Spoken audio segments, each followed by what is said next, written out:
Όταν η Αλίκη, η Τζέννη, η Μάρθα, η Ρίκα και όλες οι μεγάλες στάρ του κινηματογράφου πόζαραν μασκαρεμένες για τα γυναικεία περιοδικά της εποχής τους, μας χάριζαν μερικά από τα πιο ωραία εξώφυλλα που έχουν μείνει στην ιστορία.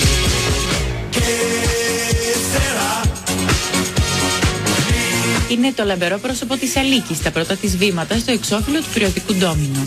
Δεν είχε χρόνο να σκεφτεί τον γάμο, έλεγε τότε η Λεζάντα, και αυτή η φωτογραφία ενέπνευσε και τα υπόλοιπα περιοδικά να την φιλοξενήσουν στα εξώφυλλά του.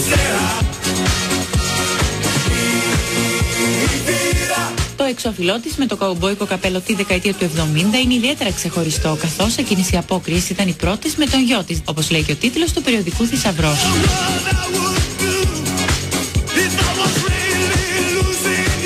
Πότε σαν εκρηκτική Σπανιόλα και πότε σαν βασίλισσα του καρναβαλιού, η Αλίκη Βουγιουκλάκη μάγευε και μαγεύει το κοινό της όσα χρόνια και αν περάσουν. Τυλιγμένη με δίχτυα, με το πιο ωραίο της χαμόγελο και την αποκριάτικη διάθεσή της, η Ζωή Λάσκαρη ποζάρει στο κλίμα των αποκριών.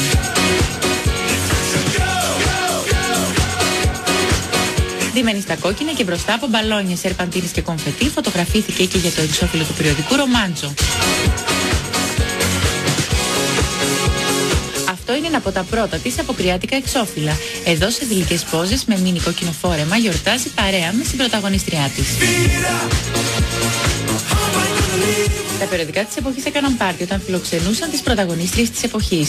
Μέσα από τα εξώφυλλα που συγκέντρωσε ο Ελευθέριος Καντεράκης και σας παρουσιάζουμε εμείς, ταξιδεύουμε στις δεκαετίες του 70 και του 80 με τον ωραιότερο τρόπο. Τα μεγάλα μάτια της Τζέννης Καρέζη και το όμορφο της πρόσωπο μοιάζει με πίνακα ζωγραφικής. Φωτογραφημένη σε πάρτι μασκέ της εποχής, η Τζέννη σε αυτό το εξώφυλλο είναι απλά μοναδική.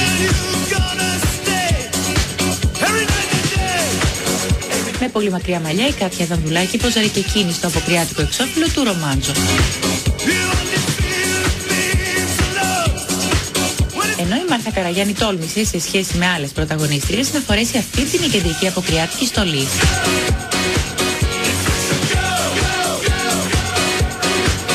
Η επίσης σε κεντρική εμφάνιση της Ελένης Ανουσάκη με καπέλο γελοτοπιού κόσμησε ένα από τα πιο ωραία αποκριάτικα εξώφυλλα. Παρά τη γοητεία και τη φινέτσα της, η Ρίκα Διαλυνά δεν αρνήθηκε να φωτογραφηθεί και με αποκριάτικο καπέλο και μάσκα, χαρίζοντάς μας τα δύο αυτά εντυπωσιακά εξώφυλλα.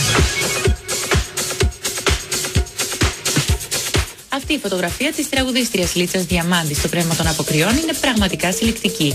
Με στυλ και χτένισμα σύμφωνα με την εποχή, η τραγουδίστρια μας χάρισε αυτό το αποκριάτικο συλλεκτικό καρέ.